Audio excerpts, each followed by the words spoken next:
Quelques grammes de bonheur à consommer sans modération. N'hésitez pas à liker, commenter et n'oubliez pas de vous abonner et activer la cloche. C'est parti. Quelques grammes de bonheur. Quelques grammes de bonheur. Quelques grammes de bonheur. Quelques grammes de bonheur. Quelques grammes de bonheur. Quelques grammes de bonheur. Quelques grammes de bonheur. Quelques grammes de bonheur. Quelques grammes de bonheur.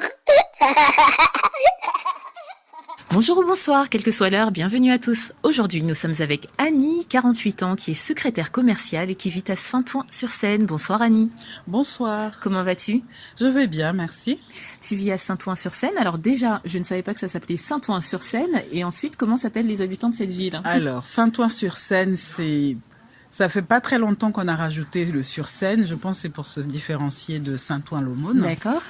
Et puis les habitants de Saint-Ouen s'appellent les Odoniens. Les Odoniens, c'est très joli. Ça fait penser à l'hédonisme. Bon.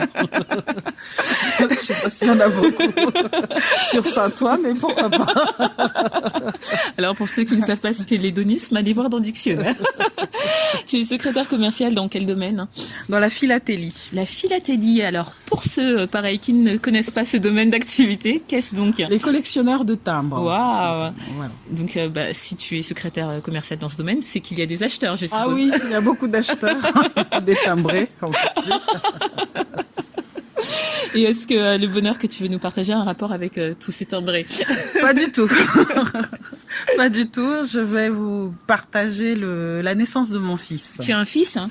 J'ai 2 enfants. Oui. L'aîné qui a 20 ans, D'accord. une jeune demoiselle. Et puis Issa, donc qui va sur ses 16 ans. Il va Oui. avoir que 16 ans bientôt là. Ah oui, un jeune homme. Voilà. Donc, mon fils, comment raconter ça? On va essayer de faire court, mais donc à mon 8e mois de grossesse, Oui. on m'a annoncé que mon fils allait avoir un gros handicap. Oui. Et donc, suite à ça, les médecins m'ont conseillé donc l'avortement thérapeutique. Alors qu'est-ce que l'avortement thérapeutique exactement? Ça veut dire qu'ils allaient, comment ils me l'ont expliqué, c'est qu'ils allaient mettre un aspirateur et puis aspirer l'embryon. D'accord. Et ils emploient le mot thérapeutique dans le sens où pour eux l'enfant ne sera pas viable Voilà, ou pas alors, normal entre guillemets. Voilà, l'enfant n'allait pas être normal et que il n'était pas viable. Et donc, comme je comprenais pas exactement ce qui me sortait des grands mots scientifiques, Oui. donc je leur ai demandé à tous de me l'expliquer simplement. Et aucun ne trouvait les mots pour m'expliquer. Donc moi, tant que je ne comprends pas, je ne peux pas prendre la décision. Oui. Et donc du coup, je suis allée voir ma pédiatre qui suivait déjà ma fille. Donc je lui ai raconté cette histoire et tout ça. Elle me dit c'est pas possible. Elle me dit c'est un problème neurologique, mais personne n'arrive à mettre vraiment un mot là-dessus pour m'expliquer. Donc elle m'explique un petit peu. Elle me dit mais en tous les cas, j'ai la spécialiste de neuropédiatrie en France, Oui. avec qui j'ai travaillé à Robert Debré. Aujourd'hui, elle travaille à Saint-Vincent. Je vais l'appeler. C'est pas sûr qu'elle vous reçoive parce que c'est un laps de temps. Vous devez prendre votre décision très rapidement. Mais je l'appelle et puis ensuite je vous rappelle. Oui. Donc elle l'a appelé, aussitôt après elle m'a rappelé, elle m'a donné son numéro de portable, elle m'a dit appelez-la tout de suite et elle vous donnera un rendez-vous. Donc je la rappelle aussitôt, elle me dit bon venez, le mercredi je reçois justement mes patients, mais par contre quand vous venez dans la salle d'attente, ne faites pas du tout attention aux gens que vous allez avoir tant que vous ne m'avez pas vu. D'accord. Ok, donc j'arrive, on me dit est-ce que vous savez ce que c'est la génésie du corps calleux? On a essayé de m'expliquer, mais je ne comprends pas. Donc, si vous avez des mots simples à m'expliquer, comment ça se passe et tout ça. D'accord. Génésie du corps calleux, c'est ce qu'on t'avait Voilà. annoncé? Voilà. Ah oui, en Donc, plus ça fait un peu barbare quand même. Et ça fait peur. Voilà, et donc parce que à Robert Debré me dit oui, ça va être un légume, il va naître, il vivra pas, il peut D'accord. mourir. S'il meurt tout de suite, ça sera. Dans ces cas-là, on va le laisser Naître et décider puis, naturellement. décider, il mourra de lui-même. Oui, mais s'il meurt pas tout de suite, après, ça sera sur un légume. Enfin, bon, bref. Et donc, la neuropédiatre me dit la génésie du corps calleux. Donc là, déjà, elle me sort des découpes de cerveau. Oui. Et elle me dit, voilà, Vous voyez, ça, c'est ce schéma-là, c'est le cerveau d'une personne qui a le corps calleux. Donc, le corps calleux, vous avez les deux hémisphères là, et vous voyez le petit pont là qui relie les deux, c'est ça le corps calleux. D'accord. Oh, c'est ce petit pont-là. Donc, votre fils l'aura pas. D'accord. Mais ça ne veut pas dire que il aura d'autres maladies. Il peut avoir d'autres maladies associées, mais faut que je regarde. Donc j'avais fait de la myosynthèse, plein de choses comme ça. Oui. Donc elle regarde et plus l'IRM. Elle regarde la myosynthèse. Elle me dit quand je regarde la myosynthèse, madame, je vous dis tout de suite, vous pouvez garder votre bébé. Je fais, oh. Elle fait, oui, vous pouvez garder votre bébé. Bon, ça sera pas un médecin, ça sera pas un...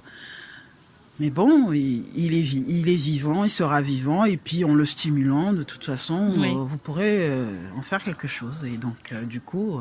Mais là, à ce moment-là, parce que, alors, de la manière dont tu racontes, j'ai l'impression que quelque part, au début, les médecins te mettaient un peu la pression, finalement, pour ne pas le garder. Ah oui. Et t'étais un peu perdu, ne sachant pas du tout, en plus... Tout à fait.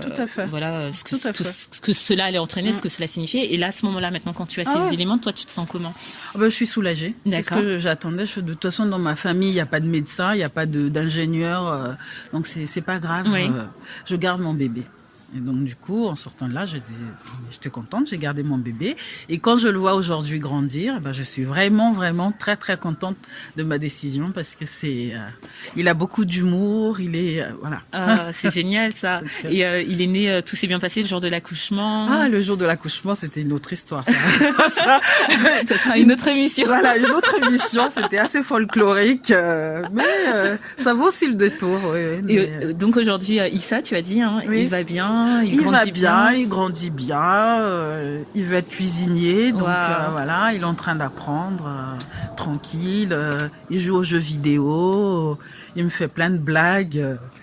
Ah mais c'est génial. Non, il est super, il joue au foot, voilà, il est très long, mais avec les enfants qui ont le même handicap que lui, ça se passe très bien. Et puis à la maison, écoutez, il est vivant, il est... voilà. Et toi, tu considères ça vraiment comme un handicap ou tu considères qu'il est différent d'autres personnes? Il est différent. Pour moi, il est différent. C'est pas un handicap en soi, il est différent parce que aujourd'hui, il est dans une association où justement, il y a des enfants qui ont vraiment des handicaps très lourds. Oui. Et contrairement à lui, il est différent, c'est tout. Voilà. Et donc, finalement, dans cette histoire, les bonheurs, c'est le moment où quelqu'un de concerné a pu t'expliquer correctement les choses. Oui. Et le moment où tu as eu ce petit garçon jusqu'à présent qui te procure beaucoup de bonheur. Tout à fait. Wow, c'est magnifique. C'est magnifique et c'est super encourageant parce que beaucoup de personnes ont été dans ton cas.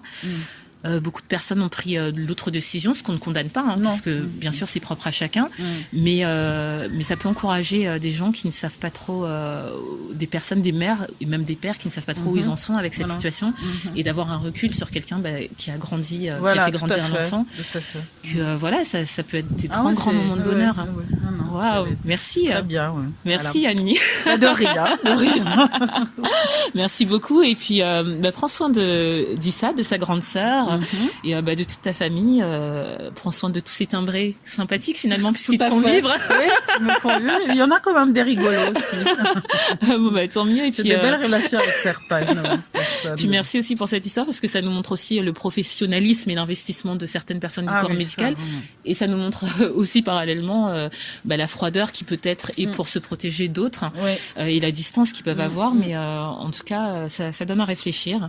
Prends soin de toi et n'hésite surtout pas à revenir si tu as notre bonheur. Ce sera avec plaisir. Merci à toi. Merci, au revoir. Et n'oubliez pas, vous autres, le bonheur aussi léger soit-il n'est jamais loin. Alors sachez le voir, vous en saisir et l'apprécier. À bientôt. Quelques grammes de bonheur. Quelques grammes de bonheur. Quelques grammes de bonheur. Quelques grammes de bonheur. Quelques grammes de bonheur. Quelques grammes de bonheur. Quelques grammes de bonheur. Quelques grammes de bonheur. Quelques grammes de bonheur. Également envie de donner un peu de bonheur en partageant le vôtre?